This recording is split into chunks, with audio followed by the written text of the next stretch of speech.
Okay. Actually, we have discussed in last class about data frame creations, data frame attributes, and mode of creation using mode of creation of data frame using list, series, and whatever um, ob object sorry objects, data object कह सकते हैं, structure कह सकते हैं. Next one data frame sorting हम लोगों ने identify किया कि सॉर्टिंग क्या है, कैसे करते हैं. Then after changing of index, ये हमारा आज का टॉपिक है. एक्चुअली रिवीजन है कि how actually you can set index over the specified column. ठीक है. अब जैसे as for example this particular program having a data which have three different columns. First one is name here, second one is role, and the third one is city. So these three are the basically the column inside the data that is going to be embedded or created using data frame. So here is the data frame df1 that is going to index over the column that is city here. So this is the common syntax that is followed by data frame object, that is called set underscore index. Set underscore index actually contain two basic parameter. First one that is called column name of the data frame, and another one is that is called in place, that is either true or false. दो ही चीजें आपके पास, या तो आप true करें या false करें. अगर आप ट्रू करेंगे तो इंडेक्सिंग जो है उस पर्टिकुलर कॉलम पे आइडेंटिफाई होता है, अदरवाइज वो हमारा एज इट इज रहता है. तो this is actually the example of how to index over the different columns of the data frame. तो पहले मैं इसको आपको यहाँ पे एग्जांपल इसका शो कराता हूँ कि how actually this operation can be perform. Is it visible boys and girls? Anaconda navigator आपका दिख रहा है आपको स्क्रीन पे? Yes, sir. चलो, so now I am just going to show the pure data frame that is created using data dictionary. So here is the number of errors. यहाँ पे error आपको दिखला रहा है कि डेटा फ्रेम में कुछ एरर आ रहा है. df1 pd.data-frame क्या एरर आ रहा है? मस्ट अरे must all the same length. कोई एक लेंथ किसी का छूट गया है क्या जी? यहाँ 3 ही मैंने पास किया है. चलो कोई नहीं, मैं इसको ठीक कर देता हूँ. मैंने यहाँ दे दिया पटना. ठीक है. 1 2 3 1 2 3 4 1 2 3 4. तो एक और यहाँ पे ऐड कर देता हूँ ताकि पूरा हो जाए. ओम. Now df1 is not defined. df1 is not defined.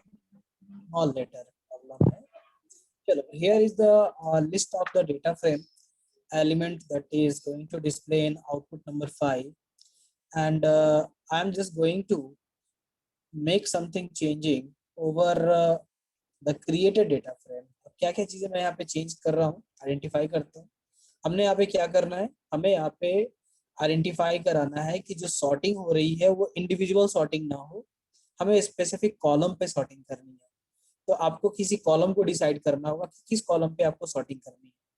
अब एज फॉर एग्जांपल मान लो कि these are the list of the student, and my principal wants to list out all the students city wise. जैसे जो गया के हैं वो गया का अलग दिखे, पटना का अलग दिखे, हाजीपुर का अलग दिखे, रांची का अलग दिखे. इस तरीके से मुझे सॉर्टिंग करनी है, या यूँ कह सकते हो इंडेक्सिंग करनी है अलग अलग डिस्ट्रिक्ट के, अलग अलग सिटी के.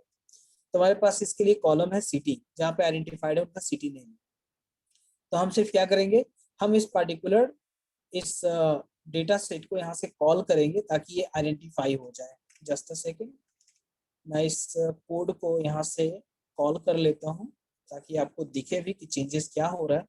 Actually, I created a variable test here where the df, that is the data frame, is going to be set for the index that is for the column name is city. ठीक है. So now I'm just going to run it. अब यहाँ पे एक error आ रहा है कि print is not defined, यानी कि p जो हमारा है Small p यहाँ sir. पे हुआ है, या स्मॉल p हो जाएगा. लास्ट डे मैंने बताया था कि ये वन नोट का इशू है. तो ये प्रॉब्लम आता है, the name of the city are in the column. ये सिटी अवेलेबल है यहाँ पे, CITY, सिटी तो अवेलेबल है यहाँ पे, index, set index, city, DF1, DF1, error क्या है ये, मिसिंग बता रहा है, none of city are in the column.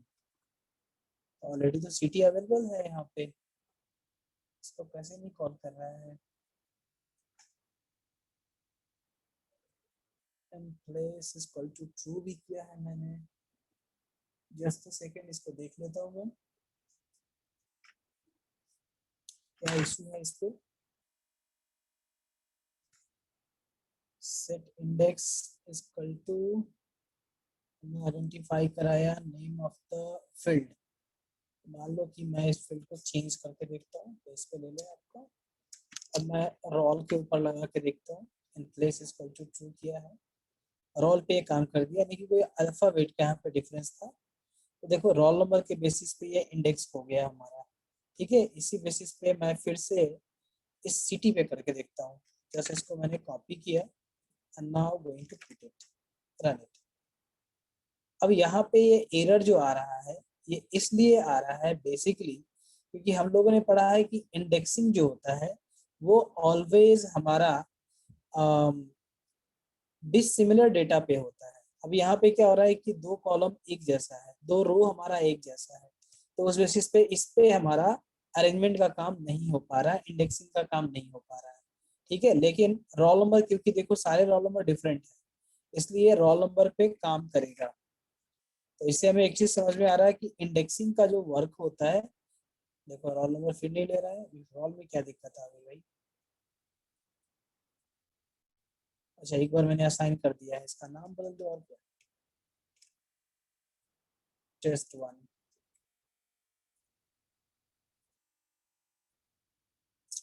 ठीक है, फिर आ रहा है name of roll are in the column. ये सिंपली इंडेक्सिंग का इशू हो जाता है, क्या है प्रॉब्लम, इसे नाम बदल दो सबसे अच्छा, DF, DF, run it, as it is हमारा डेटा दिख रहा है। अब हमने यहाँ पे क्या करना है, इसका नाम बदल देना है, DF1 dot set index on test, और इसका वेरिएबल का नेम कर देते हैं T या फिर T1, test1, ताकि डेटा हमारा यहाँ पे अवेलेबल हो जाए। अब DF1 को यहाँ प्रिंट करा देते हैं, नाउ रन इट। देखो यहाँ पे आपके पास डेटा अवेलेबल हो जा रहा है, जो भी आपके पास डेटा है वो रोल नंबर के बेसिस पे हमारा इंडेक्स हो गया। तो that actually the concept of set index, ठीक है। यहाँ पे तो किसी को कोई दिक्कत नहीं होनी चाहिए, इसको अपने आप सिस्टम पे या फिर जो भी आपके रिसोर्स है आप उसको नोट डाउन कर लोगे, जैसे अपना कॉपी में या वगैरह समथिंग। सर सर बोलो बोलो, सुन रहा हूँ। सर वो प्रिंट T1 का आउटपुट तो लेकिन नन ना दे रहा है। किस चीज का? सर यहाँ पे आप प्रिंट T1 और प्रिंट DF1 कर रहे हैं, तो T1 का आउटपुट तो नन ना है, वो तो DF1 का आउटपुट है ना उसके नीचे नेम सेटिंग। प्रिंट T1 की जरूरत ही नहीं है, ये नन ही जाएगा क्योंकि यहाँ ऑपरेशन परफॉर्म हो रहा है। तो T1 में कोई डेटा ऑपरेट ऑफ स्टोर हो भी नहीं रहा है। हम इसको अगर इस तरीके से भी लिखे तो कोई दिक्कत नहीं है। देखो ये लो फिर से हो गया, क्योंकि वो रोल पे ऑलरेडी इंडेक्स था इसलिए एरर आ रहा है। तो आप नहीं लिखोगे चलेगा, कोई दिक्कत नहीं है, आप directly DF1 in data frame dot set underscore index करके आप उसका वैल्यू सेट कर दो, तो वो उसको कॉल कर लेगा, ठीक है। जैसे मान लो कि मैं इसके नेम पे कॉल करके देखता हूँ, डन इट, आ गया, नेम के ऊपर इंडेक्स हो गया कि कौन सा नाम का बच्चा कौन से सिटी से बिलोंग करता है, ठीक है। चलो नेक्स्ट, तो हमने सीख लिया कि how actually we can index over data frame using the different column of the data frame. Next one is that is called CRUD operation. That is how actually you can add a new value or modify existing value of the current data frame. ठीक है, तो data frame पे हम लोग ये सारे operations कैसे perform करेंगे, इसके ऊपर हमारा ये नेक्स्ट एक्सपेरिमेंट है। that is possible through lock here. Lock हम लोगों ने पढ़ा था, lock and I lock. Basically ये एक्सेसिंग के लिए यूज होता है और असाइनमेंट के लिए भी। मान लो कि अगर किसी पार्टिकुलरली आपको रो में अगर आपसे चेंज करनी है, जैसे मैं इसका एग्जांपल पहले आपको दिखला देता हूँ, देन आफ्टर रियल टाइम समझ में आएगा। So here is a data set. Actually, EMP is the variable that actually hold the employee ID, employee name, and department of the employee. अब पहली चीज है, यहाँ पे मैंने कुछ गलती करी हुई है, आप लोगों का काम है उसको ढूंढना। जल्दी जल्दी मुझे ढूंढ के बताओ आप लोग। यहाँ पे करीबन 3 गलतियां मैंने करी है, आप लोगों को ढूंढना है। Do it fast. Anyone, boys and girls? आवाज जा रही है हमारी कि नहीं जा रही है भाई? लाइट कट गया। चलो कोई बात नहीं, आप लोग नहीं देख पा रहे हो, कोई दिक्कत नहीं। सर देखो सबसे पहला थर्ड नेम के पहले है missing quotation mark. Good good. ये राजीव जो मैंने लिखा है ना, डबल इसमें कोटेशन मार्क। Double quotation. चलो ओके ओके। चलो मुझे लगा कि आप लोग लेट हो रहे हो तो मैं ही शुरू कर दी। कोई बात नहीं, आप लोग सब जागरूक हो। तो हमने यहाँ पे आइडेंटिफाई करा दिया ताकि दिखने में लग जाए, पता चल जाए कि हमारा डेटा अरेंज हो रहा है कि नहीं हो रहा है। एक्चुअली बेस्ट वे यही है कि आप अपना जो भी डेटा स्ट्रक्चर यानी कि डिक्शनरी वगैरह अगर डिसाइड कर रहे हो तो आप इस तरीके से उसको डिजाइन करो ताकि एक एक पॉइंट आपको दिखे। और मैंने देखो डबल कोटेशन मार्क यूज कर दिया है, आप इसके जगह सिंगल कोटेशन मार्क भी इस्तेमाल में ला सकते हो। You are free.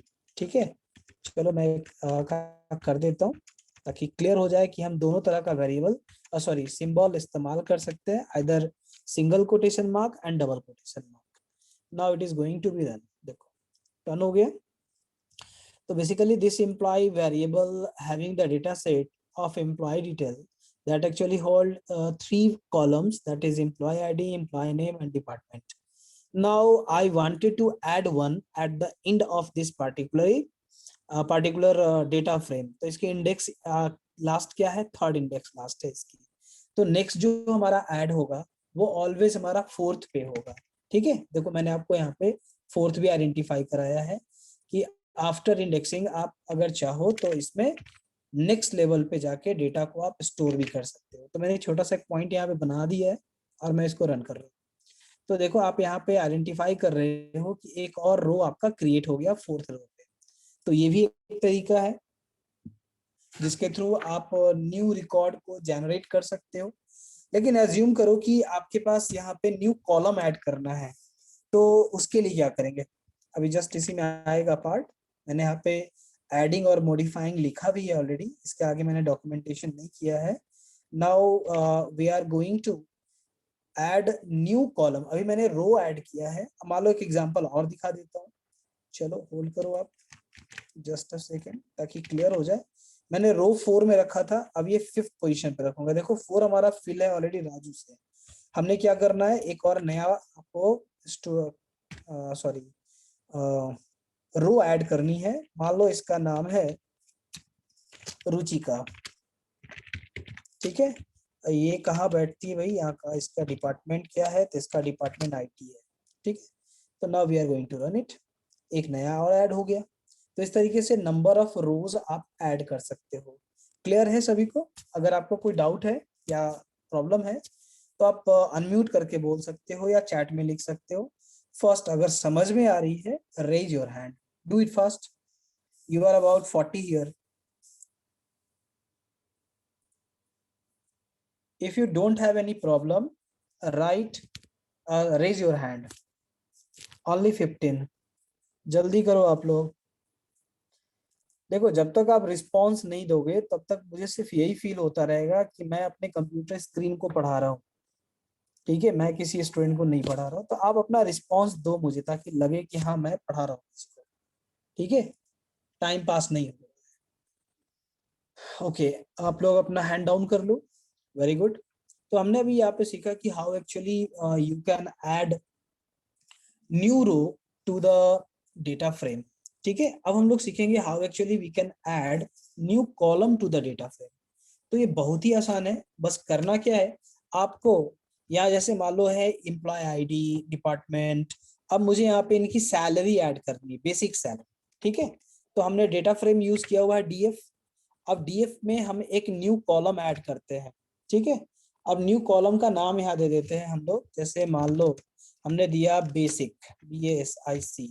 देखो सैलरी जो होता है ना हम लोगों का एज अ एम्प्लॉय, वो नंबर ऑफ पॉइंट में डिवाइडेड होता है। यहाँ पे क्या होता है कि जब भी आपकी अपॉइंटमेंट होती है किसी कंपनी में, तो यहाँ पे 3-4 पॉइंट आपको आइडेंटिफाई होता है कि पे ग्रेड क्या है, पे स्केल क्या है, देन आफ्टर उसमें बेसिक कितना बनता है, किस स्केल में आता है, वो बहुत सारे पॉइंट्स होते हैं। तो उसमें एक टर्म है बेसिक। तो जैसे मान लो मैं अपनी एग्जांपल देता हूँ, तो मेरा जो बेसिक सैलरी है वो है आपको 13,000, या किसी का भी एक ऐड करके देता हूँ। जैसे मान लो हमने यहाँ पे आइडेंटिफाई कराना है एक नया कॉलम, ये है आपका 201 संजय के लिए कर रहा हूँ, या हर एक के लिए एक 1 बाय 1 कर रहा हूँ कि जो पहला इंडेक्स में जो हमारा कैंडिडेट है उनकी जो सैलरी है, बेसिक सैलरी है, वो 13,500 है, एक्चुअली 600, ये हम लोगों के यहाँ होता है, ठीक है। 13,600 है। और ये सेम वैल्यू हम चाहते हैं कि सब में नोट हो जाए, एक जैसा हो जाए। तो आप ऐसे भी लिख सकते हो डायरेक्टली। और देन आफ्टर मैं डीएफ को कॉल करता हूँ। देखो सबकी सैलरी, बेसिक सैलरी ऐड हो गई 13,600। लेकिन इसमें हो सकता है कि बहुत सारे ऐसे कैंडिडेट हो जिसमें उनकी बेसिक सैलरी चेंज हो, तो आप इंडिविजुअल लेवल पे भी जाके उसको चेंज कर सकते हो, ठीक है। नेक्स्ट पार्ट, अब हम लोग यहाँ पे आप लोग को सिखा दिया कि कैसे बेसिक ऐड होगा। सेम प्रोसेस में अगर मुझे मान लो ऐड करना है HRA, जिसको बोलते हैं हम लोग हाउस रेंट अलाउंस, तो हम HRA अलाउ कर रहे हैं। इनके सैलरी के हिसाब से इनका HRA जो होगा that should be about 10% of the salary. जो भी इनकी सैलरी है उनका 10% मैक्सिमम हो सकता है, ठीक है, एज्यूम करते हैं। And then after we are going to show it. तो देखो 10% ऐड हो गया, यानी कि जो भी बेसिक सैलरी है उनका 10% HRA मिल रहा है इनको। सेम प्रोसेस में अगर मुझे एक और एग्जांपल देना है कि मेडिकल कितना है इनका, हम लोग को मेडिकल अलाउंस तो मिलता नहीं है खैर। तो मान लो एक मेडिकल अलाउंस बेसिकली मिलता है एम्प्लॉइज को, जो कि एक लिमिटेड होता है, जैसे कि 2,000, 5,000, 10,000, ये रैंक के ऊपर डिपेंड करता है कि किस लेवल का एम्प्लॉय है। तो मान लो कि एक average 3,000 rupees per month available की हो जा रहा है, तो मैं इसको अलाउ कर दे रहा हूँ। And then after I am just going to add it over the data frame. देखो तो इस तरीके से आप डेटा फ्रेम को एक अच्छा खासा मोड में आप डिजाइन कर सकते हो, उस पर काम करा सकते हो। कॉन्सेप्ट समझ में आ रहा है सभी को कि कैसे हम लोग कॉलम ऐड करते हैं? अगर आ रहा है तो raise your hand, do it fast. अब नेक्स्ट पार्ट आती है कि एज्यूम करो कि मुझे यहाँ पे एक और मैं छूट गया अभी, एक सबसे बड़ी बात होती है that is called DA. DA means होता है डियरनेस अलायंस, ये छूट गया अभी। तो डियरनेस अलायंस बेसिकली क्या होता है, इसको हिंदी में बोलते हैं लोग महंगाई भत्ता, जो गवर्नमेंट जो है सेंट्रल गवर्नमेंट अलाउ करती है साल में 2 बार या समथिंग ऐसा होता है, ऐसे 2 साल से तो हो नहीं रहा है। तो यहाँ पे मान लो कि एक डीए अलाउंस हमको लगानी है जो सबसे इम्पोर्टेंट होता है। तो मान लो कि ये जो मैंने रिपोर्ट बनाया है ये 6 पे के हिसाब से है, अभी हम लोग के यहाँ 7 पे है। तो 6 पे के हिसाब से इसके ऊपर 182% आप लगा दो। ये हमारा बेसिक सैलरी का 182% हमारा बेसिक में ऐड हो जाएगा, ठीक है। तो उस बेसिस पे हमारा जो डीएफ होगा एक नया कॉलम ऐड करेगा डीए, जिसमें आइडेंटिफाई करेगा। अब मैं यहाँ आप लोगों से पूछता हूँ कि how actually we can implement actual value to the HRA। मुझे HRA में एक नया वैल्यू, एक्चुअल वैल्यू ऐड करना है कि 13,600, ठीक है, 13,600 का 10% कितना होगा? प्रेरणा, क्या फॉर्मूला अप्लाई करेंगे हम लोग?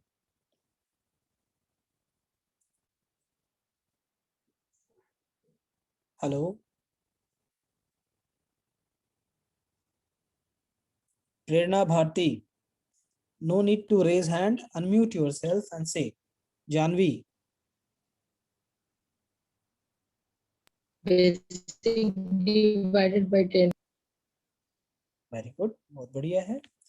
तो हम लोग उसको लगा के देखते हैं होता है कि नहीं होता है। तो डीएफ अब हमने यहाँ पे आइडेंटिफाई करा दिया HRA। अब इसमें हमें क्या करना है, हमें बेसिक का 10% लगाना है। तो बेसिक कहाँ है हमारा, तो डेटा फ्रेम में है। डेटा फ्रेम में उसका फील्ड का नाम क्या है, तो बेसिक नाम है। आप लोग गौर से देखोगे, काफी इंपॉर्टेंट है ये। अब इसमें कितने से मल्टीप्लाई करेंगे कि 10% होगा, तो आपको नॉर्मली क्या है 10 डिवाइडेड बाई 100 लिखना होता है। उससे अच्छा है 0.10 लिख दो, ये भी शॉर्टकट तरीका है। मैं सही हूं या गलत हूं बॉयज एंड गर्ल्स? अगर सही हूं तो रेज हैंड कर लेना। चलो आप लोगों ने भाई दिया है तो मैं आगे बढ़ रहा हूँ। अब इस डीएफ को मैं कॉल कर रहा हूँ, रन इट। देखो यहाँ पे 1360 रुपीज ऐड हो गया बेसिक के साथ। ठीक है, मेडिकल ऑलरेडी वैल्यू में है, हमें डीए पे अप्लाई करना है। तो उसके लिए क्या सिंटेक्स होगा, आप लोग बताओ, एनीवन बॉयज एंड गर्ल्स? हमें डीए का एक्चुअल वैल्यू आइडेंटिफाई कराना है। डीए होता है 182% ऑफ बेसिक सैलरी। एक्चुअली बहुत ज्यादा लिख दिया, इतना नहीं होना चाहिए था, कम होना चाहिए था। कोई नहीं, बोलो आप लोग बॉयज एंड गर्ल्स क्या करें इसमें। हम लोगों ने जैसे बेसिक निकाला, बेसिक से एचआरए निकाला, सेम प्रोसेस में डीए कैसे निकलेगा? एनीवन? गौतम केसरी, सिद्धार्थ, स्वप्निल, अंजलि, वशिष्ठ, बेसिक कोई भी एक मल्टीप्लाइड बाय 1.82। 1.82 करेंगे तो हो जाएगा। चलो मैं करता हूँ डीएफ। अब यहाँ पे हमने दिया डीए, डियरनेस अलायंस। तो डियरनेस अलायंस कहाँ से मिलेगा, तो बेसिक से मिलेगा। तो हमने यहाँ पे बेसिक को कॉल किया, देयर इज अ बेसिक। गौर से इसको देखना है।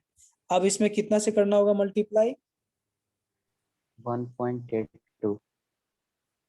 1.82 से मल्टीप्लाई करना होगा। And after this you have to so. देखो अभी हमारे पास जो एक्चुअल अमाउंट आ रहा है वो कितना आ रहा है, 24,752। ठीक है, ये हमारा एक्चुअल सैलरी बन के आया। अब इसके ऊपर हमें पीएफ भी लेना है। ठीक है, पीएफ होता है, पेंशन होता है। तो एक छोटा सा ऑपरेशन इसको भी कर लेते हैं। तो हमने डीएफ में ऐड कर दिया पीएफ। प्रोविडेंट फंड में कुछ वैल्यू जाता है जो कि है अबाउट 12% ऑफ द बेसिक। ठीक है, and now we are going to show it. चलो जी, अब पीएफ निकाल के बताओ, पीएफ कैसे निकलेगा? सर उसके सेम टाइम Multiplied वैल्यू को by एग्जीक्यूट नहीं कर 0.1. सकते हैं सर? हाँ जी, फिर से बोलो। साक्षी कुछ कहना है आपको? सर हाँ बोलिए। सर वो पीएफ को सेम टाइम वैल्यू में एग्जीक्यूट नहीं कर सकते हैं? कर सकते हैं, मैं आपको दिखलाने के लिए बना पाता हूँ उसको। आप डायरेक्टली लिख दीजिए ना, PF is equal to basic multiply by 0.12 हो गया। मैं आपको बता रहा हूँ, दिखा रहा हूँ, इसलिए इसको बार बार मैं करता हूँ ताकि प्रैक्टिकल अच्छे से समझ में आए। क्योंकि यहाँ पे प्रॉब्लम हो जाती है। पीडी डॉट, एक सेकंड रुकोगे जरा सा, DF of basic multiply by 0.12 and DF. Actually मैं इसको बार बार इसलिए आपको दिखाता हूँ या बताता हूँ ताकि यहाँ पे किसी तरह का कोई कंफ्यूजन ना हो। इसलिए पहले कॉलम बनाता हूँ एंड देन आफ्टर इम्प्लीमेंट करता हूँ। ठीक है, ताकि आपको जब अगर हम पूरा का पूरा एक बार में डेटा बना के दिखा देंगे तो कुछ नहीं समझ में आएगा, इसलिए मैं कॉलम बाय कॉलम जाता हूँ। ठीक है, अब ये पीएफ हो गया हमारा। मान लो हमारे यहाँ पेंशन का कोई प्रोविजन नहीं है। ठीक है, एज्यूम करते हैं। तो अब हमारा नेट सैलरी निकलेगा। तो नेट कैसे निकालेंगे, बताओ जी एनीवन? नेट सैलरी निकालनी है हमें। तो नेट सैलरी के लिए हमारे पास डीए होता प्लस है, यहाँ पे डी। एक पॉइंट हो जाएगा। चलो मैं बता रहा हूँ, इसको नोट कर लो आप लोग। सबसे पहली बात की बेसिक, जो भी बेसिक है हमारा वो ऐड होगा, बेसिक प्लस, अब इसमें एचआरए ऐड होगा। तो डीएफ ऑफ एचआरए, थोड़ा अच्छा है बन गया तो, प्लस डीएफ ऑफ मेडिकल, ये भी Medical. हमें मिलेगा सैलरी के साथ। And then after DA, DA तो भाई सबसे ज्यादा जरूरी है, महंगाई भत्ता, क्योंकि सैलरी इसी पे होता है डिपेंडेंट। और इसमें जो भी चीजें आएंगी ना, उसमें पीएफ माइनस हो जाता है, हमेशा याद रखो। जो भी आपकी सैलरी होती है उसमें पीएफ माइनस हो जाता है। अगर ये ग्रॉस सैलरी है, अगर मैं इसको ग्रॉस सैलरी बना दूं, ठीक है, ग्रॉस अंडरस्कोर सैल, यानी कि ग्रॉस सैलरी। तो ग्रॉस सैलरी जब इसकी बनेगी तो ये कुछ ऐसा दिखेगा। ये हमारी एक्चुअल ग्रॉस सैलरी बन रही है, ठीक है, 42,712 रुपीज। लेकिन जब हम इसका नेट निकालेंगे, एक सेकेंड मैं इसको कॉपी कर लेता हूँ, एक बार बार लिखना पड़ेगा। तो अब मान लो मुझे इसको नेट सैलरी निकालनी है, NET सैल। तो बस इसमें क्या करना है, सॉरी मैंने कुछ गलती किया क्या, पिछले बार में गलती हो गई है, मैंने यहाँ पे पीएफ को ऐड ही नहीं किया, प्लस डीएफ ऑफ पीएफ, ये पीएफ आ जाएगा यहाँ पे 43,344 रुपीज सैलरी हो रही है, ठीक है। अब ये बाद में देखना यूडीसी कौन है, एलडीसी कौन है, या जो भी है, हमें क्या करना है, हमें सिर्फ यहाँ पे निकालना है वैल्यू नेट सैलरी पे। तो नेट सैलरी कैसे निकलेगी, वहां पे नेट सैलरी में पीएफ का वैल्यू माइनस हो जाता है, ठीक है। तो यहाँ पे इतना लंबा चौड़ा लिखने से अच्छा है कि हम इसको छोटा कर दें। क्या कर दें, तो हम यहाँ पे करेंगे ग्रॉस अंडरस्कोर सैलरी माइनस, तो कुछ कह रहे हो आप लोग, डीएफ ऑफ पीएफ, ठीक है। जो भी ग्रॉस सैलरी आ रही है उसमें पीएफ को माइनस कर दीजिए तो हमारा नेट सैलरी आ जाएगा। चलो, कॉमर्स वाले को खासकर समझ में आ रहा होगा ये सब चीजें। तो हमारी सैलरी कितनी बन रही है, 42,712 रुपीज। क्लियर हो रहा है सभी को। आज आपने यहाँ पे सीख लिया कि how actually you can modify data frame and also use different kind of operations to identify or get some set of result, ठीक है। तो यहाँ पे आपने काफी कुछ आज सीख लिया है, ऐड करने का, मॉडिफाई करने का। अब स्पेसिफिक है, किसी स्पेसिफिक कॉलम को मुझे रिट्रीव करनी है, ठीक है। अब जैसे मान लो कि मुझे सिर्फ और सिर्फ चाहिए EMP ID, मुझे सिर्फ इसका कॉल करना है। तो देखो सिर्फ ये कॉलम आपका कॉल होगा, यानी कि इंडिविजुअल कॉलम। अगर डेटा फ्रेम के इंडिविजुअल कॉलम को अगर आपको कॉल करना है तो आप इस तरीके से कर सकते हो, या फिर आप लॉक और आईलॉक का भी यूज कर सकते हो, ठीक है। तो df.lock में अगर आप जाते हो तो आपको यहाँ पे आइडेंटिफाई कराना होगा कि कौन सा डेटा चाहिए। तो df लॉक का कॉन्सेप्ट क्या है, कॉन्सेप्ट है रो स्टार्ट रो एंड, यानी कि इंडेक्स का रो स्टार्टिंग एंड एंडिंग। तो मान लो कि 0 से लेकर के हमें 3 तक का डेटा चाहिए, एंड देन आफ्टर आपको कॉलम का इंडेक्स बताना होता है कि कौन से कॉलम का आपको डेटा चाहिए, ठीक है। तो उसके लिए आपको यहाँ कॉलम का इंडेक्स बताना पड़ेगा। तो कॉलम मुझे पूरा चाहिए, ठीक है। नाउ कॉल इट, एरर दे दिया, क्या एरर दे दिया भाई, देखिए जरा, can not do slice indexing with the same index 0, 0 के साथ नहीं कर सकते, कोई नहीं। तो हमने इसको चेंज कर देना है, मुझे पूरा चाहिए, या फिर पूरा चाहिए तो फिर प्रॉब्लम क्या है, मुझे स्पेसिफिक कर देता हूँ। तो मुझे ये पूरा चाहिए रो एंड कॉलम में स्पेसिफिक चाहिए मुझे। तो मान लो कि हमने यहाँ पे पुट कर दिया है कि मुझे 1 और 4 का डेटा दिखा दो, ठीक है, रन इट। अभी भी एरर सेम आ रहा है, क्या एरर है देख ले जरा,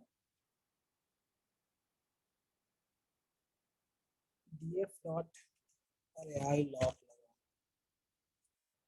देखो कॉल हो गया, एम्प्लॉय का नाम आ गया, HRA आ गया, जो भी आपको डेटा यहाँ कॉलम कॉल करोगे वो कॉल हो जाएगा, ठीक है। मैं 0 और 4 चाहता हूँ, 4 नहीं, एक्चुअल 4 नहीं चाहिए मुझे चाहिए 4। HRA के बाद ये किस में आएगा, यहाँ 4 है तो 5 6 7 8 9 9 नंबर चाहिए मुझे।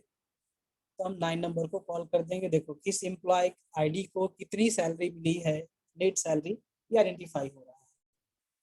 ठीक है, समझ में आ गया होगा सभी को? अगर आ गया है तो रेज हैंड कर लीजिए। अब लॉग के थ्रू भी आपको बता देता हूँ कि df.log कैसे काम करता है। तो इसमें सिर्फ आपको रो के डाटा पास कर दो कि आपको कितना से कितना रो चाहिए। जैसे कि मान लो 0 to 4 चाहिए मुझे डेटा, तो 0 to 4 का ये डेटा कॉल करेगा एंड देन आपको उसको प्रिंट कर देगा। लो फिर प्रॉब्लम आ रही है। क्या प्रॉब्लम है भाई, देखिए जरा। Can not do slice indexing on index with the this index 0। 0 से नहीं लेगा ये, इसको 1 से कर दो। अभी भी same problem. Can not do slice indexing, indexer. अच्छा ये वेरिएबल तो यहाँ पे यूज हो गया है ना, इसको यूज करना होगा अलग पार्ट में जाकर।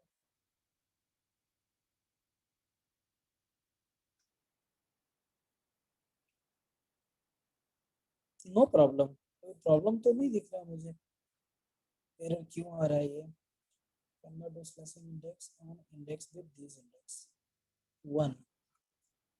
1 के साथ ये काम नहीं करता है। 4 नहीं है, 4 तो है नहीं इसमें। 1 अप 2 करो, सेम एरर आ रहा है। अब एरर क्यों आ रहा है बाद में देखेंगे। टाइम हमारे पास सिर्फ 5 मिनट है, 5 मिनट। तो अगर कोई क्वेरी हो इससे रिलेटेड तो आप पूछ लो मुझसे, बाद में देखेंगे इसको हम लोग क्या है। Anyone, boys and girls? और एक चीज छूट गया, सॉरी। अब मान लो कि मुझे यहाँ पे डिलीट करना है, जो लास्ट ऑपरेशन है deleting of the data frame, तो वो आप दो तरीके से करते हो, एक ड्रॉप के थ्रू, एक पॉप के थ्रू और एक डेल के थ्रू। तो सबसे शॉर्टकट है डेल। अब मान लो कि मुझे यहाँ से एक स्पेसिफिक कॉलम को डिलीट करनी है, ठीक है। तो मान लो कि मैं यहाँ से चाहता हूँ कि ये जो मेडिकल अलाउंस हम लोग को जो मिल रहा था वो अब हट गया है, ठीक है। तो मैं इसको हटाना चाहता हूँ, तो I am just going to delete it and show it. देखो यहाँ से आपका डिलीट हो गया, ठीक है। कनेक्टेड है या डिस्कनेक्ट हो गया आप लोग जी? कनेक्टेड है सर। ओके ओके ओके, ये डिलीशन का कॉन्सेप्ट समझ में आ गया सभी को। नेक्स्ट पार्ट है ड्रॉप। लेकिन ड्रॉप के लिए आपको इसको क्या करना होगा, एक टेम्प में डालना होगा, टेम्पररी में। तो df सर तो ग्रॉस सैलरी ड्रॉप, में अंतर नहीं आया सर। पूरा का पूरा कैलकुलेशन आपको फिर से कराना पड़ेगा। जो भी आपने प्रीवियस कैलकुलेशन करी है ना, वो सारे कैलकुलेशन फिर अलाउ करने होंगे कि डीए कैसे निकलेगा, एचआरए कैसे निकलेगा, पीएफ कैसे निकलेगा, ग्रॉस कैसे निकलेगा, नेट सैलरी कैसे निकलेगी, क्योंकि हमने मेडिकल अलाउंस को हटा दिया है। अगर एक्चुअल देखो तो ग्रॉस पे ही काम करनी है और नेट पे काम करनी है। तो जो ग्रॉस का आपका वैल्यू है, ग्रॉस में ऐड करा दो basic plus HRA plus DA plus PF, and net salary में पीएफ को माइनस कर दो, ठीक है। अब यहाँ पे स्पेसिफिक मैं ड्रॉप ऑपरेशन परफॉर्म करा रहा हूँ कि now we are just going to perform drop operation over PF, ठीक है। मैं पीएफ को यहाँ से रिमूव कर रहा हूँ एंड एक्सिस इसकी क्या होगी, तो एक्सिस इक्वल टू 1 होगी। लास्ट टाइम ये परफॉर्म नहीं किया था सेम ऑपरेशन। देखो यहाँ पे आपके पास पीएफ टेम्प में नहीं आ रहा है, डेटा टेम्प तो सो ही नहीं कर रहा है। Print of temp and then print of DF, ये आपको दिख रहा होगा। ड्रॉप किया पीएफ को, पीएफ यहाँ से हट गया, देन आफ्टर ये पूरा का पूरा डेटा फिर से शो कर दिया अलग अलग डायमेंशंस में, क्योंकि यहाँ पे दोनों टाइम में कॉल हो रहा है एक्सिस से। तो इसको एक ही कॉल सर में जब रखते हैं। टेम्प को प्रिंट कर दिया तो फिर डीएफ को प्रिंट करना क्या जरूरी है? शो कराने के लिए, ताकि चेंजेस देख सको आप, ठीक है। इसको आप इंडिविजुअल लेवल पे देख लो इंडिविजुअल लेवल। पीएफ हट गया आपका, और पीएफ हटा तो नेट सैलरी आपका इधर इंडेक्स हो गया, क्योंकि ये ब्रेक हो रहा है यहाँ से, इसलिए नीचे दिखा दिया इसको इसके इंडेक्स के साथ, ठीक है। सेम प्रोसेस आप पॉप के साथ भी कर सकते हो, जैसे आपने इसको किया। सेम प्रोसेस, मान लो इसको नाम दे दिया मैंने temp1 और df.pop। पॉप स्पेशली ऑपरेशन हम लोग यूज करते हैं जब हम लोग डेटा स्ट्रक्चर यूज करते हैं, ठीक है, जब लिंक लिस्ट या फिर स्टैक वगैरह पे काम करोगे तब आएगा। ये थोड़ा आगे की चीजें हैं, तो खैर मैं भी जस्ट अलाउ करके दिखाता हूँ। मान लो यहाँ से मुझे HRA हटाना है, ठीक है, HRA को पॉप कर देना है, प्रिंट temp1।